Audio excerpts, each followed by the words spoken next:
ஆத்ம நண்பர்கள் அனைவருக்கும் அன்பான வணக்கம். நம்முடைய ஆத்மஞான மையம் யூடியூப் சேனல்ல தொடர்ந்து பலன் தரும் பதிகங்கள் அப்படிங்கிற தலைப்புல நிறைய நல்ல விஷயங்களை நம்ம பார்த்துட்டு வரோம்.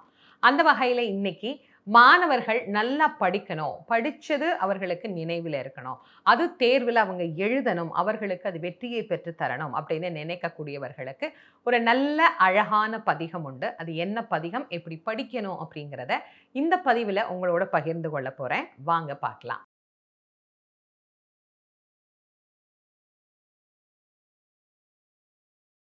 பொதுவா செல்வங்களிலேயே உயர்ந்த செல்வம் என்ன அப்படின்னு கேட்டீங்கன்னா, கல்வி செல்வம் தான். கல்வியை விட உயர்ந்த செல்வம் வேற எதுவுமே இல்ல அப்படின்னு எல்லோருமே பாராட்டி இருக்கக்கூடிய ஒன்று உலகத்துல இருக்குன்னா, அது படிப்பு தான். கல்வி மட்டும் தான்.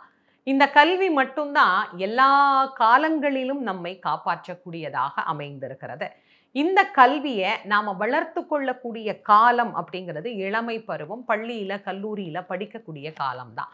ஆனா, அப்ப இதனுடைய அருமை மாணவர்களுக்கு தெரியுமா? அப்படின்னா, சத்தியமா தெரியவே தெரியாது.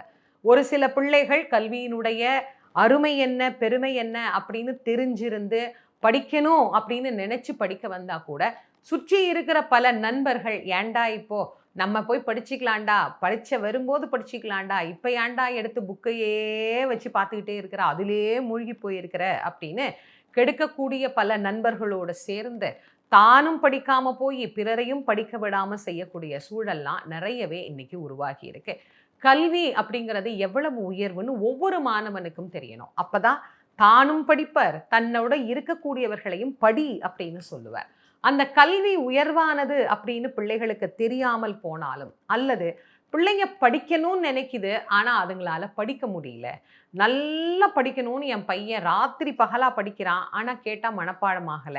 மனப்பாடம் பண்ணிட்டு போனது ஞாபகத்துல நிக்கல. பரீட்சையில அதை என்னால எழுத முடியல. இப்படி நிறைய பிரச்சனைகள் இருக்கு கல்வி சார்ந்து.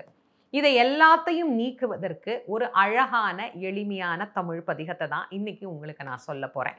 இளமையில முருகப்பெருமானுடைய அருளை பெற்ற அருளாளராக விளங்கியவர் குமரகுருபரர்.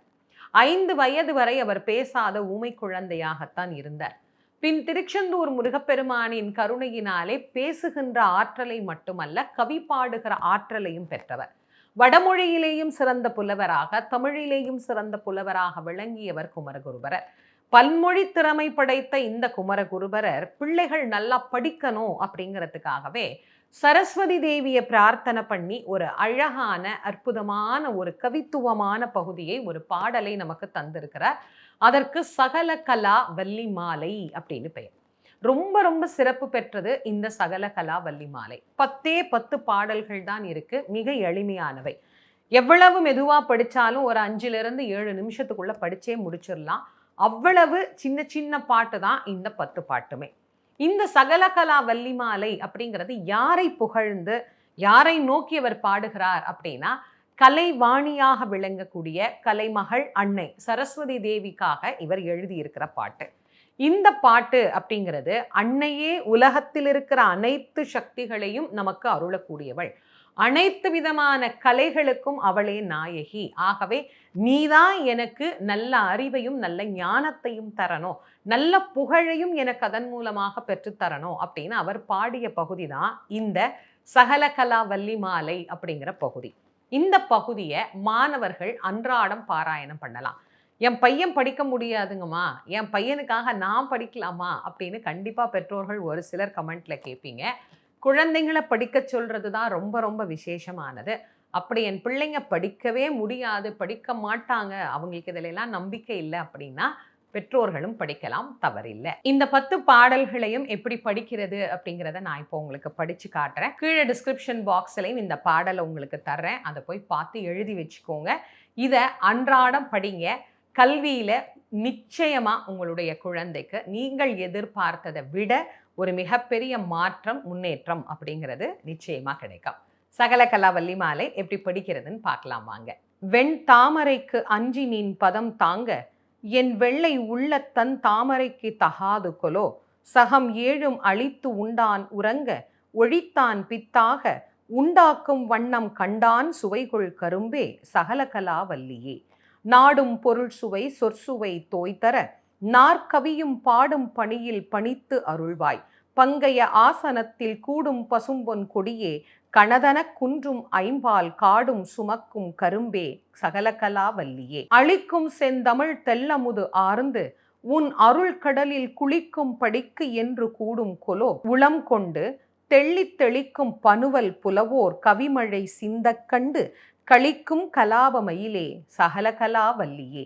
தூக்கும் பனுவல் துறை தோய்ந்த கல்வியும் சொல் சுவை தோய் வாக்கும் பெருகப் பணித்து அருள்வாய், வடநூர் கடலும் தேக்கும் செந்தமிழ் செல்வமும் தொண்டர் செந்நாவில் நின்று காக்கும் கருணை கடலே சகலகலா வல்லியே. பஞ்சு அப்பி இதம் தரு செய்ய பொன் பாத பங்கேறுகம் என் நெஞ்சத் தடத்து அலராதது என்னே, நெடுந்தாள் கமலத்து அஞ்சத் துவசம் உயர்ந்தோன் செந்நாவும் அகமும் வெள்ளை கஞ்சத் தவிசு ஒத்து இருந்தாய் சகலகலா வல்லியே.